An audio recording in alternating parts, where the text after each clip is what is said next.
أعوذ بالله من الشيطان الرجيم.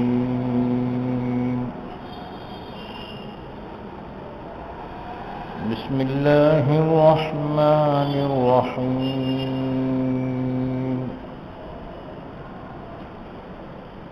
كان الناس أمة واحدة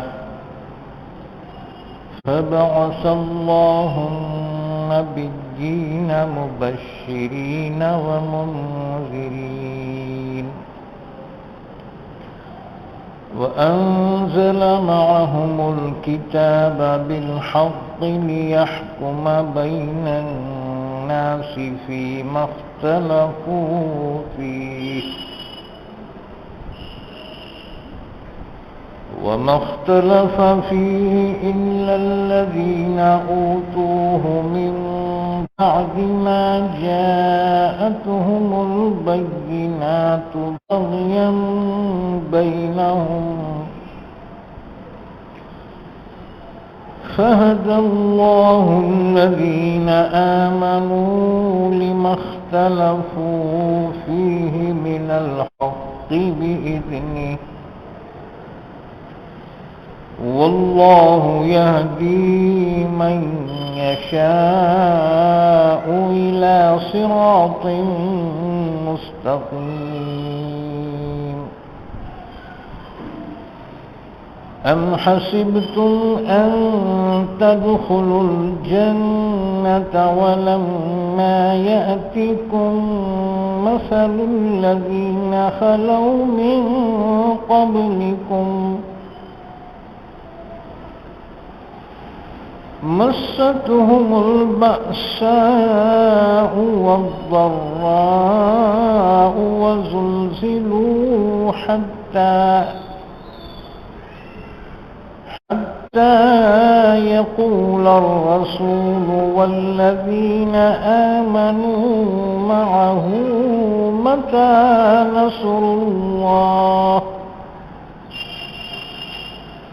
ألا إن نصر الله قريب. يسألونك ماذا ينفقون قل ما أنفقتم من خير فللوالدين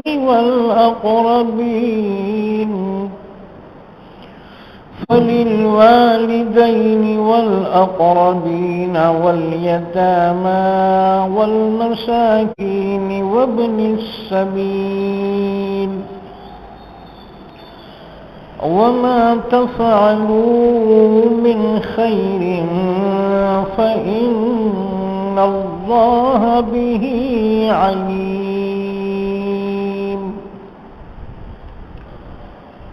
پناہ میں آتا ہوں اللہ کی شیطان مردود سے. شروع کرتا ہوں میں اللہ کے نام سے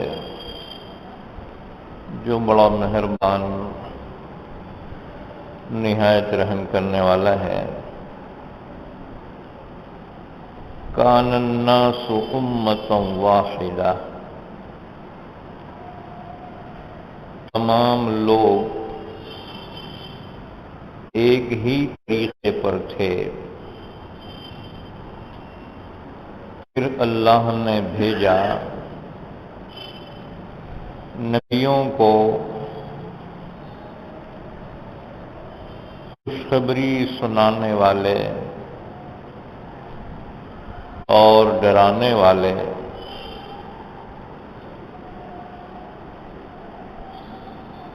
اور نازل کیا ان کے ساتھ کتاب کو حق کے ساتھ، تاکہ وہ فیصلہ کرے لوگوں کے درمیان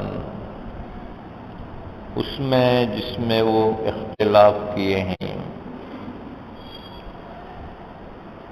اور نہیں اختلاف کیا اس میں مگر ان لوگوں نے جن کو کتاب دی گئی بعد اس کے کہ ان کے پاس واضح دلائل پہنچ چکے،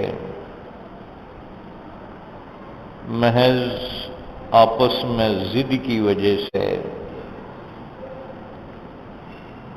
پھر اللہ نے ہدایت دی ایمان والوں کو حق بات کی اپنے حکم سے جس میں وہ اختلاف کر رہے ہیں، اور اللہ ہدایت دیتا ہے جس کو چاہے سیدھے راستے کی۔ کیا تمہارا گمان یہ ہے کہ تم جنت میں یوں ہی داخل ہو جاؤ گے، حالانکہ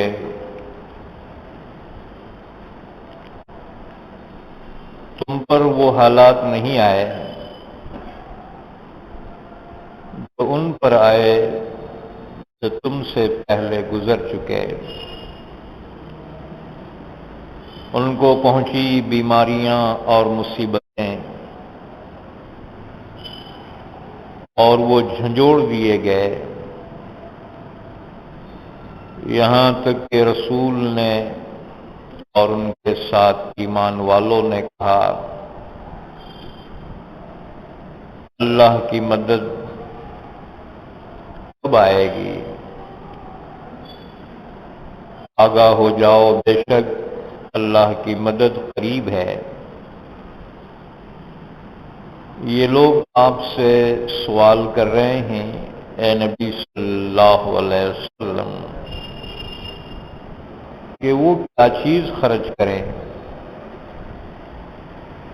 تو آپ کہہ دیجئے جو کچھ بھی تم مال خرچ کرو تو ماں باپ کے لیے اور قریبی رشتہ داروں کے لیے اور یتیموں اور محتاجوں اور مسافروں کے لیے، اور جو کچھ بھی تم نیک کام کرو گے تو بے شک اللہ اس کو جاننے والا ہے۔ کان الناس امۃ واحدہ بعث اللہ النبیین مبشرین ومنذرین۔ یہ سورہ بقرہ کی آیت نمبر 213 سے لے کر 215 تک پڑھی گئی ہیں۔ ان آیتوں کا ربط ان سے پہلی آیتوں سے یہ ہے کہ دین برحق سے جن لوگوں نے اختلاف کیا تو اس کی وجہ حب دنیا کی محبت تھی، اور دنیا کی محبت دو طرح سے ہے، ایک حب مال اور دوسرے حب جاہ۔ مال کی محبت اور اقتدار کی محبت، یہ دونوں حب دنیا ہے، اور دین کی سلسلے کی جتنی خرابیاں ہیں وہ انہی دونوں سے ہوتی۔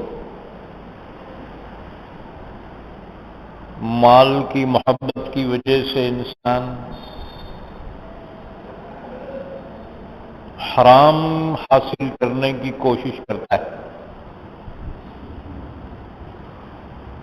اور حرام کے ذرائع کئی ہیں، رشوت ہے، سود ہے، جوا ہے، چوری ہے، خیانت ہے، غبن ہے، ظلم ہے، غصب ہے، حق تلفی ہے،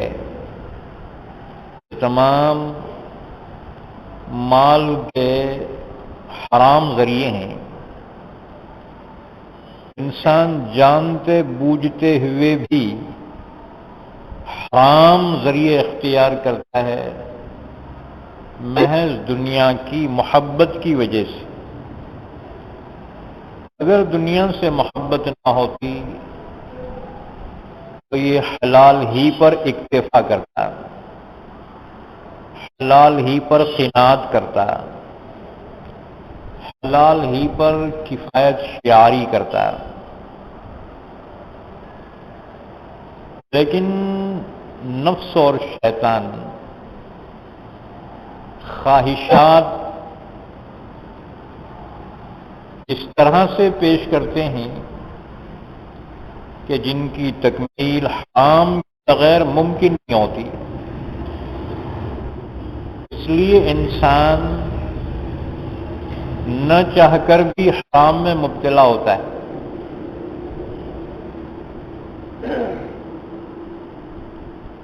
دوسری چیز، دین میں جو رکاوٹ ہے وہ حب جاہ، اقتدار کی خواہش۔ پھر اقتدار اگر جائز طریقے پہ مل جائے، اللہ کی امانت ہے، ہر ایک کے حقوق ادا کرنا اس کے ذمے ہو جاتے ہیں۔ لیکن اگر جائز طریقے پر اقتدار نہ ملے تو انسان ناجائز طریقے سے حاصل کرنے کی کوشش کرتا ہے، پھر ظلم کرے گا، فساد مچائے گا، اور اقتدار تک پہنچنے کے لیے اگر معصوموں کے ناشوں پر سے گزرنا پڑے اس سے بھی دریغ نہیں کرے گا، کیونکہ اسے اقتدار چاہیے، جائز طریقے سے ملے یا ناجائز طریقے سے۔ وہ تو معصوموں کی ناشوں کو رونتے ہوئے پہنچے گا، تو اسے تو پہنچنا ہے۔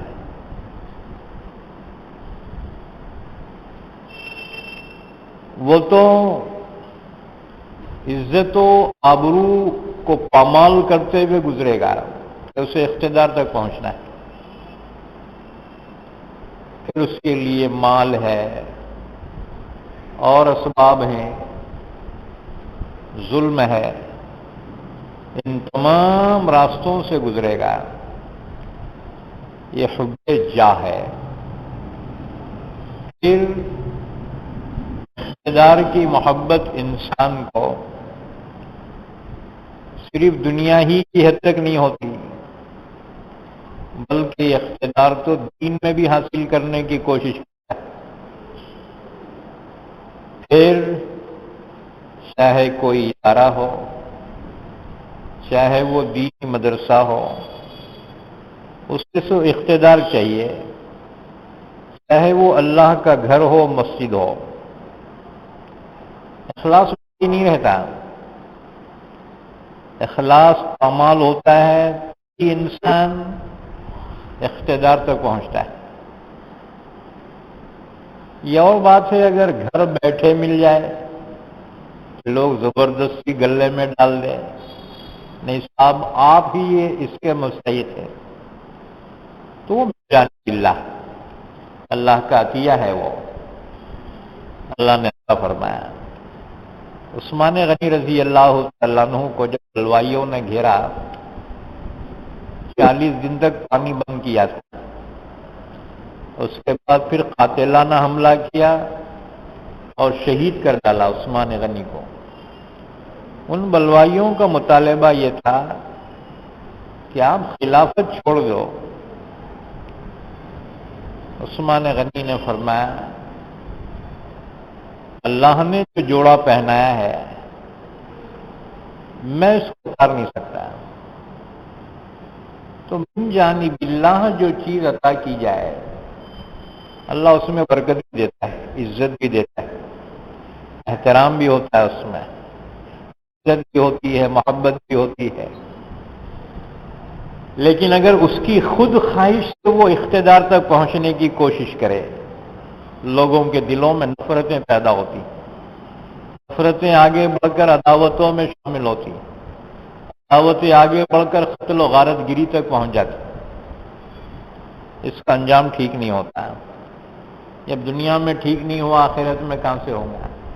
ہاں جی، بس انسان کو اخلاص اور دین تک پہنچنے کے لیے حب دنیا سب سے بڑی رکاوٹ ہے، اور حب دنیا کی دو شاخیں ہیں، حب مال اور حب جاہ۔ چنانچہ پھر پڑھا لکھا ہو یا پڑھا لکھا ہو، یہ بیماری لگ جاتی ہے، دونوں پر سیم اثر ہوتا ہے۔ جاہل کرے تو بھی ری ایکشن ہونا ہے، عالم کرے تو بھی ری ایکشن ہونا ہے۔ اس کی مثال زہر ہے، جاہل پیا انہیں بھی مرتا، عالم پیا انہیں بچتا، انہیں بھی مرتا، کیونکہ زہر کی خاصیت تو ہلاکت ہے۔ حب دنیا یہ ایسا زہر ہے کہ موت کے بعد بھی پیچھے نہیں چھوٹتا، آخرت میں بھی اس کا ری ایکشن ہونا ہے۔ دنیا سے محروم ہوا، آخرت میں بھی نعمتوں سے محروم ہوگا۔ اس لیے اللہ نے ان کی مذمت کی جو حب دنیا ہی میں لگے ہوئے ہیں اور اسی کو اپنی زندگی کا مقصود بنائے ہوئے ہیں، چاہے وہ عرب کے جاہل ہوں یا یہود و نصارہ کے پڑھے لکھے لوگ ہوں، سیم اثر ہے اس کا۔ مکے کے مشرکین بھی حب دنیا میں پڑے ہوئے تھے، اور یہود و نصارہ اہل علم ہونے کے باوجود بھی حب دنیا میں مبتلا تھے، اللہ نے فرمائی۔ اور یہ دو چیزیں ہیں جو انسانوں میں اختلاف کا ذریعہ ہے۔ یا تو اختلاف ہوگا مال کی وجہ سے، آپ کی جائیداد میں بھائیوں کو حق نہیں دیا، کورٹ کچہریاں ہوتے نہیں ہوتے، پہلے بہت مل کے رہتے تھے، مال میں تلفی کیا، اختلاف پڑ گیا نہیں پڑا، بھائیوں میں پڑتا ہے، بہنوں میں پڑ جاتا ہے مال کی وجہ سے۔ اسی طرح سے اقتدار کی وجہ سے اختلاف پڑ جاتا ہے۔ آپ اقتدار کی دوڑ میں نہیں ہیں، ظاہر بات ہے کوئی آپ کا مخالف بھی نہیں ہے، اقتدار کی دوڑ میں آپ شامل ہو جائیں، ہزاروں مخالفین آپ کے پیدا ہوں گے، نہیں ہوں گے؟ لوگ بولتے مولانا تم الیکشن میں کھڑے ہونا تھا، جیت کے آتے۔ میں بولا جیت کے تو نہیں آتے، البتہ پیٹ بھر کے گالیں کھاتے۔ اقتدار ایسی چیز ہے، اگر کوئی مرشد بھی کھا رہا پیٹ بھر کے گالیں کھاتے نہیں۔ لوگ تو ایسے ہیں امام حسین کو چھوڑے کیا جی، سب سے بڑی مثال، ہاں؟ نواسے رسول بی بی فاطمہ کے نور نظر لگتے جگہ اقتدار کی دوڑ میں آئے تو لوگوں نے ان کو شہید کر دیا، ہمارے کو چھوڑ دے، ہاں؟ امام حسین کو نہیں بخشے تو دوسروں کو بخشیں گے؟ اختلاف کی بنیاد ہے اقتدار، ہاں؟ بڑے بڑے صحابہ کو لوگوں نے شہید کر دیا، حضرت عمر جیسے صحابی، حضرت عثمان غنی، حضرت علی، ایسے عظیم الشان صحابہ کو شہید کر دیا گیا، حالانکہ سب تسلیم کرتے تھے بہت علم والے ہیں، بہت بزرگ ہیں، احترام اپنی جگہ، لیکن اقتدار کی دوڑ ایک ایسی چیز ہے کہ قابل احترام بھی یہاں مبغوض ہو جاتا ہے، لوگ اس سے نفرت کرتے ہیں، کھڑے ہوئے والے بولنے والے ہی بولتے ہیں اور انہوں کو ہی آنا تھا اس میں۔ دو چیزیں ہیں اس میں، کوئی کسی کو بخشتا نہیں، ایک مال، دوسرے اقتدار، یہ دونوں سے ہٹ جاؤ، لوگ دیکھو تمہارے ہاتھ نہ لے کے چومیں گے، اور کیا حضرت نہیں، کیوں؟ اقتدار کی بھی حوث نہیں ہے، مال کی بھی نہیں، ہاں؟ لوگ چومتے، اور اگر وہی اقتدار میں پڑ گئے وہی لوگ جوتے بھی مارتے، نہیں کرتے، اس لیے اس سے دور رہو، جس کا دھندا ہے انہیں کر لینا، ہاں؟ ہمارا دھندا نہیں، اللہ نے جو عزت دی ہے یہ کافی ہے اپنے کو، ہاں؟ بہرحال تو بے پڑھے لکھے عرب وہ بھی اس بیماری میں تھے، حب دنیا، اور پڑھے لکھے یہودی عیسائی وہ بھی اسی بیماری میں لگے تھے، اقتدار کی حوث۔ یہ حب دنیا کا ذکر اس سے پہلی آیت میں آیا، اب یہاں اس بات کو بیان فرما رہے ہیں کہ یہ مال اور اقتدار کی حوث نے انسانوں میں مختلف گروپ کر دیے، مختلف جماعتیں، مختلف فرقے، یہ حب جاہ اور حب مال کی وجہ سے ہو گئے، ورنہ تمام انسان ایک ہی طریقے پر تھے، ایک ہی دین پر تھے، اختلافات بعد میں ہوئے، خیالات میں اختلافات آئے، وہ اختلافات پھر دین کے اندر بھی آ گئے۔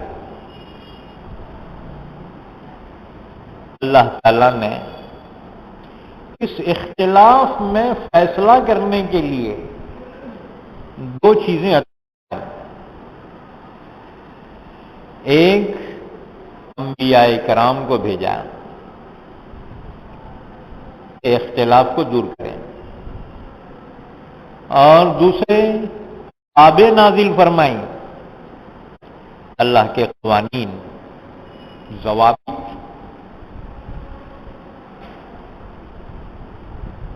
فیصلہ ظاہر بات ہے، دو پارٹی یا دو شخص دو قسم کے دعوے کرتے ہیں، اختلاف جو بھی ہوتا ہے، اب فیصلہ کرنے والے کی ذمہ داری یہ ہوتی ہے وہ دونوں میں سے کون سا حق ہے وہ حق کے مطابق فیصلہ کرے۔ اس لیے دنیا کی عدالتیں گواہ طلب کرتی، دو دعوے دار ہیں نا، تو کس کا دعویٰ صحیح ہے، فیصلہ کرنے والے کو اس کا فیصلہ کرنا ہوتا ہے۔ اب اس کے لیے دنیاوی اعتبار سے گواہ کی ضرورت پڑتی، یا پھر کوئی اور ثبوت، ڈاکومنٹس، تمہارا بیانامہ، کاغذات، ثبوت عدالت طلب کرتی، کیونکہ گواہ اور یہ پروف دونوں میں سے ایک کے دعوے کو حق ثابت کرتے، تو دونوں میں سے ایک کے دعوے کو حق ثابت کرنا، اس کو فیصلہ کہتے۔ اب ظاہر بات ہے انسان کی سوچ سمجھ صحیح فیصلہ نہیں کر سکتی، انسانوں کے فیصلے اندازے سے ہوتے ہیں۔ بھائی وسیلہ ہونا، اگر کوئی جعلی دستخط کے ساتھ لا لے، فیصلہ کرنے والا انسان ہی ہے نا جی، ہاں؟ تو انسانوں کے فیصلے جو ہوتے ہیں زیادہ تر اندازے سے ہوتے ہیں، ہو سکتا ہے اس میں غلطی بھی ہو جائے، لیکن جس نے پیدا کیا وہ تو جانتا ہے، ہاں؟ جو انسان کی رگ رگ سے واقف ہے، اس کے دلوں کے بھیدوں کا جاننے والا ہے، وہ تو جانتا ہے حق کس جانب ہے۔ بس اللہ نے فیصلے کے لیے انبیاء کرام کو بھیجا کہ انبیاء اللہ کی جانب سے جانتے ہیں کہ ان میں سے کون حق پہ ہے۔ اللہ کے نبی کے فیصلے کو نو چیلنج، کیوں؟ رہبری براہ راست اللہ کی طرف سے ہوتی، اسی طرح اللہ کی کتاب کے فیصلے کو نو چیلنج، کیونکہ جانب اللہ ہے وہ، اور اللہ تعالی بندوں کے احوال کو بندوں سے زیادہ جانتا ہے، اس میں کنفیوژن کا سوال نہیں ہے، وہ فیصلے کریکٹ ہوتے۔ تو دنیا میں جو اختلافات ہوئے اللہ نے اس میں فیصلے کرنے کے لیے دو چیزیں عطا فرمائی، ایک انبیاء کرام اور دوسری کتابیں اللہ کی جانب سے۔ كان الناس امة واحدة، یہ اختلافات بعد میں ہوئے، یہ ذات پات دین دھرم، یہ مسلکاں، یہ گروپ بازیاں، یہ سب بعد میں۔ اللہ نے فرمایا انسان کا آغاز ہوا اور انسان کی آبادی بڑھ گئی تو سارے انسان ایک ہی طریقے پر تھے۔ کان الناس امۃ واحدہ، امت کسے کہتے ہیں؟ امت اس جماعت کو کہتے ہیں جو کسی مقصد میں متحد ہو،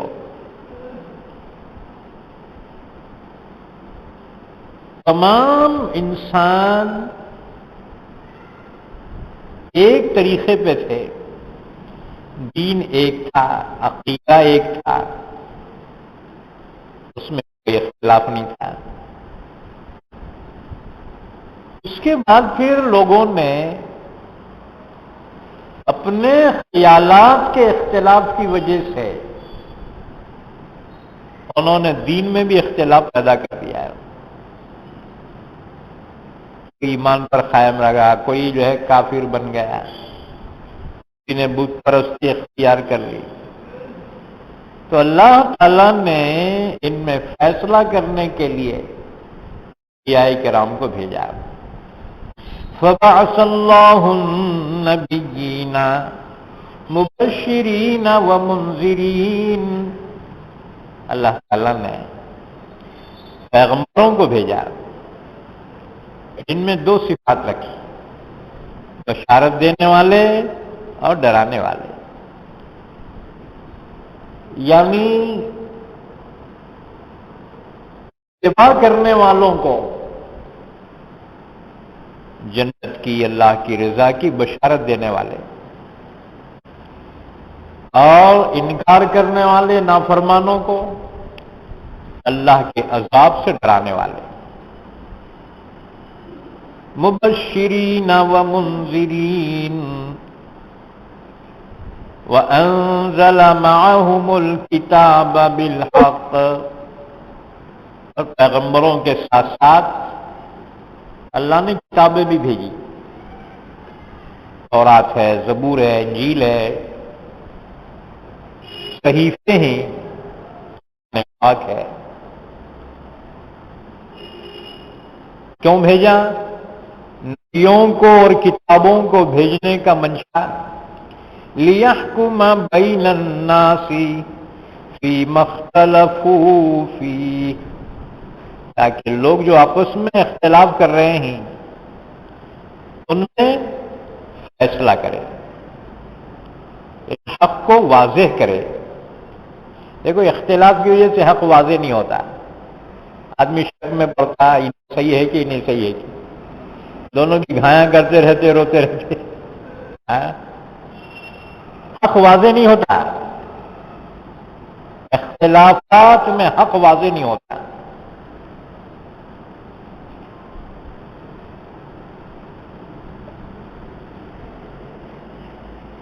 ایک جگہ گیا میں بہت پہلے کے بعد، گاؤں میں ایک آدمی اچھا زبردست، انہوں نے بولا مولانا ہم کس کو ماننا، تم ایسا بولتے انہوں ویسا بولتے، ہم کس کو ماننا؟ بولا کس کو بھی نہ کو، خود پڑھو، پڑھ کے جو ہے حق کی معلومات حاصل کرو، عمل کرو۔ ہمارے اتنا علم تو ہونا انسان کو ذاتی مطالعے سے، ہاں تھوڑا بہت رہ گیا تو وہ معلومات لے سکتے، اتنا خود معلومات ہونا، حق تک پہنچنا، کہیں کنفیوژن آ گیا عالم سے کلیئر کر لینا۔ اب ہم پورا عالم پہ ڈال دیتے، ہے نا ہمارے مولانا ہے نا، اب دیکھو خود جو ہے اتنا مطالعہ ہونا، دین کی باتیں اتنی معلوم ہونا کہ حق کیا ہے واضح ہو جائے، اس میں کنفیوژن رہ جاتا ہے، کچھ شبہ رہ جاتا ہے، یہ ہوا ایسا، تو پھر اس کو عالموں سے کلیئر کرنا، آخری اسٹیج میں کلیئر کرنا، پہلے ذاتی علم ہونا۔ ہم تو پورا ریڈی میڈ لینا چاہ رہے ہیں۔ میں بولا بھائی تم ذاتی خود علم حاصل کرو، ہاں لوگ جو ہے ادھوری کتابیں پڑھتے ہیں، اب بخاری مسلم یہ حدیثیں پڑھے لوگ ہیں، وہ جھگڑے کی حدیثیں یاد ہیں، جھگڑے کے جتنے ہوں گے نا 100 ہوں گے اتنے یاد ہیں، باقی جو 5000 تک حدیثیں ہیں پورے پڑھنا کہ نہیں پڑھنا؟ نہیں پڑھتے، پوری پڑھے تو انہوں اپنے خیال میں نہیں رہتے، کتنے حدیثیں ہیں پوچھو مت۔ اگر شروع سے آخر تک بخاری پڑھ لے ہو اس کا دماغ جو پھر جاتا، یہ کیا ہے جی بہت ہی اختلافات دکھتے، ہاں؟ اب اپنے کو جو ہے 50-100 طریقے یاد ہیں اپنے مطلب کے، اپنے جھگڑے والے حدیث یاد ہے، کون بھی رہندے ہمارے کیا، ہمارے رہندے کس کے بھی رہندے، خبر میں ہمارے ساتھ کوئی آنے والا تو نہیں. ہاں؟ کوئی بھی کتاب پڑھو تو شروع سے آخر تک پڑھو، بات سمجھ میں آتی. اب اس میں سے چن چن کے کھا رہے، ظاہر بات ہے حق واضح کہاں سے ہوتا، نہیں ہوتا. پوری کتاب پڑھنے کے بعد حق کیا ہے آدمی وہاں تک پہنچ سکتا. تو یا تو آدمی خود اتنا علم حاصل کرے کہ اسے حق مل جائے، یا نہیں تو کسی کے علم پہ اعتماد کرے. ہاں؟ پہلا اجتہاد ہے، یا دوسرا تقلید ہے. ہاں جی، اتنے اگر ہے کیپیسٹی، تقلید کی ضرورت نہیں ہے، اتنا ذاتی علم ہونا اس کی نہیں ہے کیپیسٹی، کسی کے علم پہ اعتماد کر کے چلو. ہاں جی، آنکھیں ہیں خود چلو، اندھے ہیں ہاتھ پکڑ کے چلو. نہیں نہیں، ہاتھ کی ضرورت نہیں، میں چلتا ہوں جاگے، ارے کھڈے میں گرتا رہے پڑتا. ہاں؟ آپ دیکھو، تو اگر پاور ہے علم، تقلید کی ضرورت نہیں. اور اگر نہیں ہے دوسرے کے علم پہ اعتماد کرنا پڑے گا. ہاں؟ بس. تو اللہ تعالیٰ نے فرمایا وَأَنزَلَ مَعَهُمُ الْكِتَابَ بِالْحَقِّ لِيَحْكُمَ بَيْنَ النَّاسِ فِيمَا اخْتَلَفُوا فِيهِ. اختلاف ان کا ہو گیا تھا، اللہ نے پیغمبر بھیجے اور کتابیں تاکہ اس میں فیصلہ کرے. تو یہاں پر چند باتیں سمجھنا ہے. ایک بات تو یہ سمجھنا ہے کہ تمام انسان ایک ہی طریقے پہ تھے. کب تھے؟ کون سا زمانہ ہے وہ؟ ہاں؟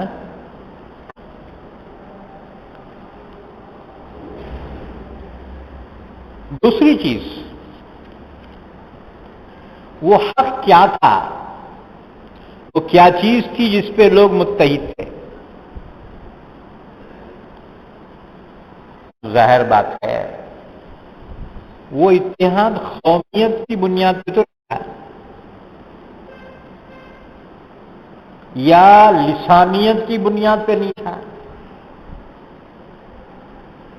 یا رنگ کی بنیاد پہ نہیں تھا، یا علاقائیت کی بنیاد پہ نہیں تھا. دنیا میں جو اتحاد ہے نا لوگوں کے، کلر پہ اتحاد، کالے گورے دو بلاک ہے دنیا میں. ہاں؟ اس طرح علاقائیت پر متحد ہوتے ہیں لوگ. اور ایک تیسری چیز زبان پہ، فلاں زبان والے ایک قوم اور دوسری زبان والے دوسری قوم. یہ اتحاد کوئی پائیدار نہیں ہے. یہاں پر اتحاد سے مراد عقیدے کا اتحاد ہے.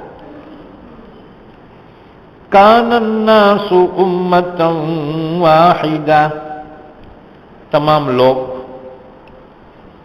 ایک ہی طریقے پہ تھے، ایک عقیدہ. اور وہ عقیدہ کیا تھا؟ توحید اور رسالت کا عقیدہ تھا. بعد میں پھر خیالات بدل گئے،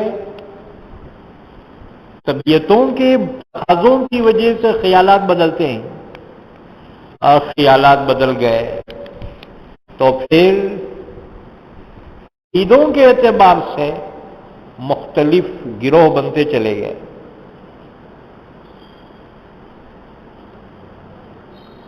اللہ نے نبیوں کے ذریعے سے فیصلہ فرمایا حق کیا ہے، وہ ہے اللہ کی توحید، اللہ پر ایمان رکھنا۔ اب نبیوں کی تعلیمات کے بعد انسانوں کے دو گروہ ہو گئے، انسان دو گروپ میں پڑ گیا۔ ایک وہ جنہوں نے نبیوں کی بات مان لی، وہ تو کہلائے ایمان والے، اور جنہوں نے نبیوں کی بات نہیں مانی، نبیوں کے فیصلے کو نہیں مانا، وہ کہلائے کافر مشرک۔ دو گروپ ہو گئے۔ اللہ نے انسانوں کی تقسیم اسی بنیاد پہ کی، عقیدے کی بنیاد پہ۔ خلقکم فمنکم کافر ومنکم مؤمن، اللہ نے پیدا کیا تم کو تو تمہارے دو گروپ بن گئے۔ فمنکم کافر، ایک گروہ نہیں ماننے والا، اور دوسرا ومنکم مؤمن، ماننے والا، ایمان والوں کا گروہ۔ تو قرآن نے انسانوں کو دو گروپ میں تقسیم کیا، ایک ایمان والے اور دوسرے غیر ایمان والے۔ اس کے بعد پھر ان کے اندر اور گروپ ہوتے چلے گئے، کیونکہ انسان جو ہے ایک خیال پہ متحد نہیں ہوتا۔ بہت دور کی بات نہیں، پیٹ کی اولاد، باپ کا خیال الگ، بیٹے کا الگ۔ باپ ایک پارٹی میں، بیٹا دوسری پارٹی، نہیں ہوتا۔ خیالات کا متحد ہونا بہت مشکل، یہ تو نبی کا کمال ہوتا ہے کہ نبی ایک عقیدے پہ ساری امت کو جمع کرتا ہے۔ اس لیے دیکھو، دنیا میں کہیں بھی جاؤ، کسی بھی ملک کے مسلمان سے پوچھو بھئی کلمہ پڑھ، وہی پڑھیں گا جو آپ ہم پڑھتے ہیں۔ عقیدہ وہی ہوگا اللہ کے متعلق، رسول کے متعلق جو ہمارا نبی کا کمال ہوتا ہے۔ ورنہ اتنے بڑے گروہ کو انسان کے کسی عقیدے پر جمع کرنا، یہ عام انسان کے بس کی بات نہیں، یہ نبی کا کمال ہوتا ہے، اور یہ صرف ایمان کے ساتھ ہے۔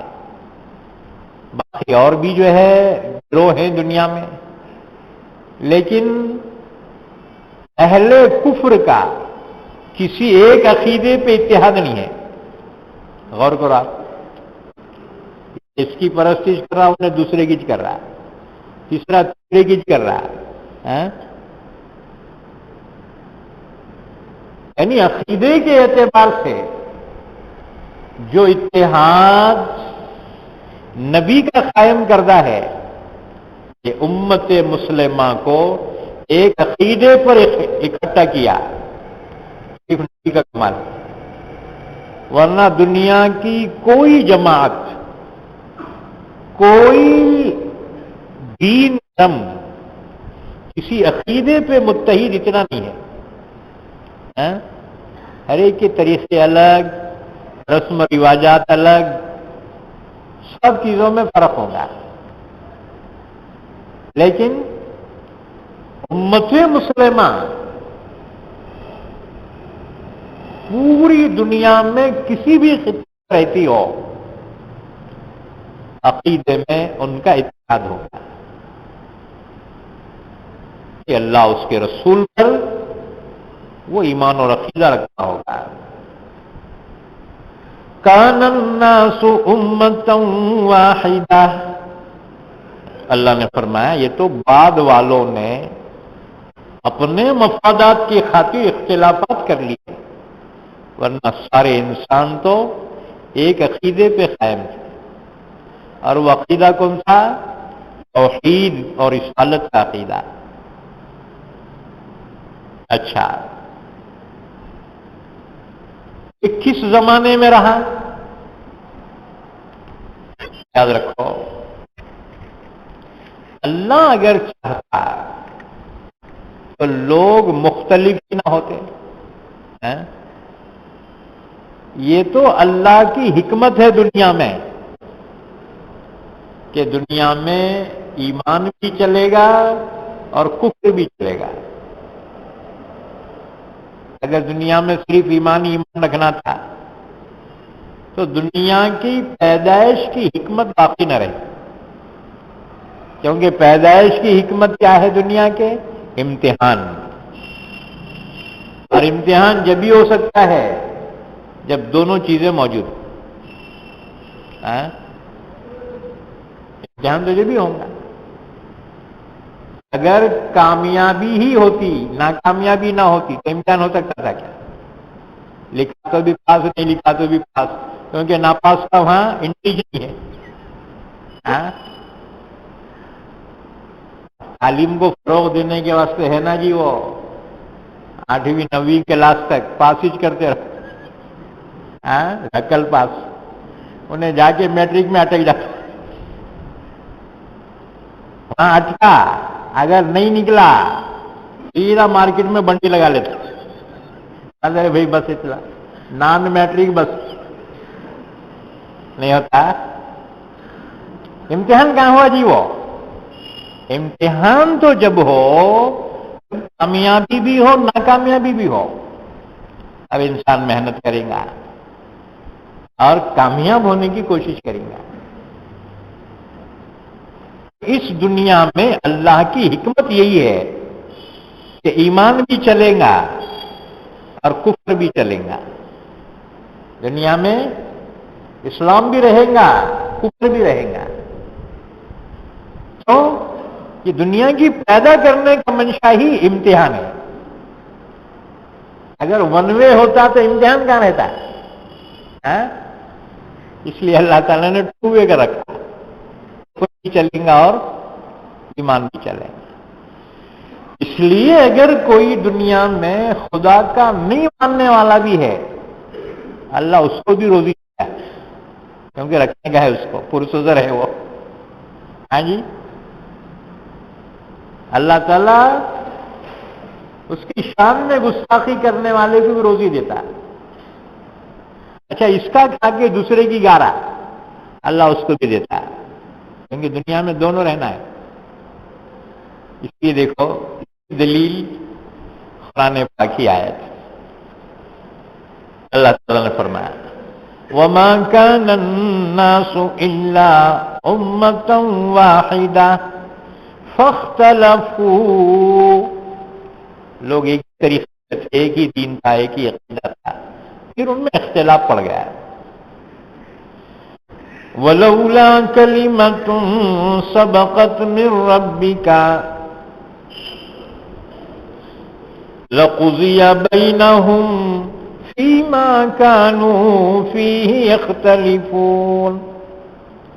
اگر اللہ کی طرف سے پہلے سے فیصلہ نہ ہو چکا ہوتا کہ کفر اور ایمان دونوں چلیں گے، اگر یہ فیصلہ نہ ہوتا اللہ تعالیٰ کبھی کے ان کا حساب چکتا کر دیتے، بیچ کے لیے باقی نہیں رہتے. اللہ کی حکمت کیا ہے؟ دونوں چلیں گے دنیا میں.